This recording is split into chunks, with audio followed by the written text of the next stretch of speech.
Your phone might stick around wherever you go, but your medical care may not follow suit. When the time comes for you to move to a new state, change jobs, or both, your health plans and doctors would need to change as well. Insurance plans and medicine are mostly locked within state lines. Closed loop healthcare built in the 20th century is part of why our current medical system gets expensive. Yet we live in a connected world where it's perfectly normal to work from anywhere and move state to state like we're crossing the street. In this pod, I'll make our fragmented market simpler to understand so you know how to get medical care organized on the go. Your well being should be about thriving instead of surviving. It's about time to empower yourself and to navigate our healthcare system with ease. My name is Rishi, and this is the show, Friendly Neighborhood Patient.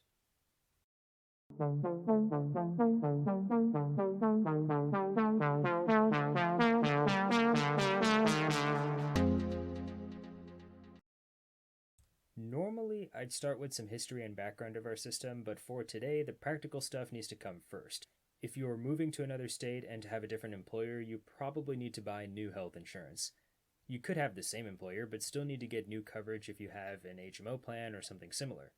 When you know ahead of time that you need to move to a new state, contacting a local plan broker or checking out the Affordable Care Act or ACA exchange would be a reasonable start.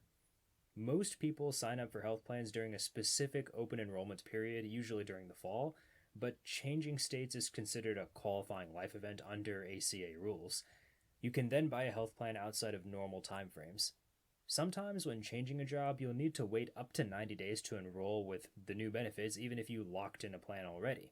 Thankfully, we have short-term health insurance to fill those gaps. Short-term coverage can last as short as 30 days to pay for emergency and unexpected medical situations while you change plans. I'll spend more time later on why near-term medical insurance is the market's best-priced instrument, but there's something more important to address. What if you live or work in multiple states?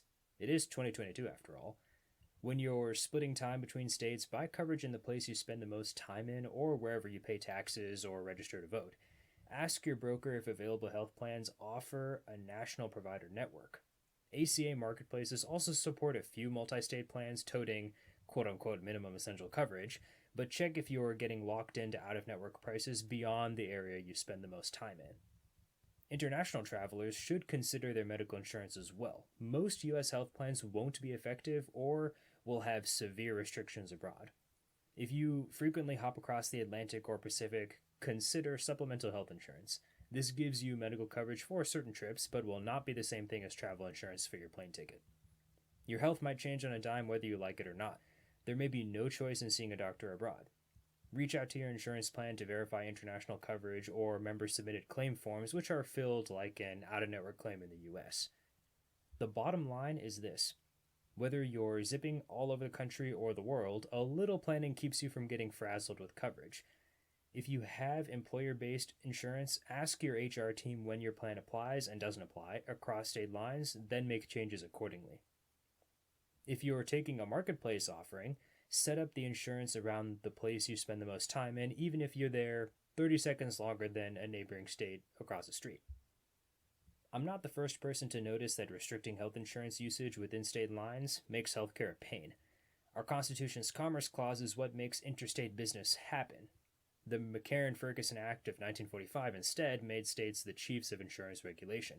This event brought about fragmentation, reducing competition, and giving way to massive differences in monthly premiums at several $100s per month, even at the county level. Let's walk through a tiny bit of microeconomics 101. The customers, i.e. patients, are captive and can't substitute a health plan in the next town over without major switching costs. Once states begin taking charge of health insurance rules, more physicians and hospitals lobbied over time to raise benefits, i.e. by increasing benchmark prices and thus influencing higher premiums. State-sponsored individual health plans are also priced according to providers and the state's projected expenses rather than the demographic spread of healthy and unhealthier patients. The government tried to fix that with the Affordable Care Act. That didn't work too well. According to the Centers for Medicare and Medicaid Services, or CMS, average individual market premiums available through ACA's exchange doubled from 2013 to 2017. In 2018, half of U.S. counties had only one plan issuer. The ACA lets states combine their insurance markets so individuals can purchase a plan from any state. However, purchasing insurance from any state is not the same thing as using insurance in any state. Regions with a single plan issuer still heavily control prices, even if you can buy coverage from that issuer whenever. The best priced health plans in the country are short-term limited duration insurance, or STLDI plans, that I mentioned earlier, offering wide networks within state lines for limited periods. About half of states have STLDI options, but patients still can't take such coverage across borders without paying for a new plan. As a result, patients don't often renew their individual health plans or their employer plans when moving. The Manhattan Institute think tank covers even more ground about our state-based coverage system. I'll link that policy research on my page at rishinagala.substack.com. It's not just insurance that can't move between state lines. You'll need to start from square one with your doctors and pharmacies as well. The U.S. has national standards for medical training, but each state has its own licensing board. Physicians can only practice medicine in a state they have a license in, though some exceptions among bordering states do exist. State licensure, which began in the 19th century, was meant to prevent the random providers from peddling their pseudo-medicine and magic potions in the next state over. With the advent of evidence-based medicine and nationalized training, we don't have as many quacks. Still, if a doctor is licensed in one place and wants to practice somewhere else, pretty much every state requires proof of med school completion, a one-time initiation fee, and yearly license fee, among other criteria. By design, it's not fun to keep up multiple state licenses, each of which have their own dues. These restrictions even apply to telemedicine, though with some loosened rules due to the COVID pandemic. Having telemedicine work seamlessly in any state or territory is a reasonable next step for national practice standards.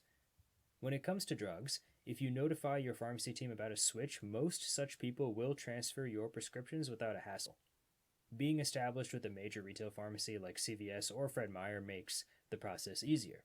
Again, planning ahead of time when possible is your best friend. Speak with your care team and pharmacist to have your records and prescriptions transferred, and verify that said info made it to the right destination, whether it be another clinic, pharmacy office, or what have you.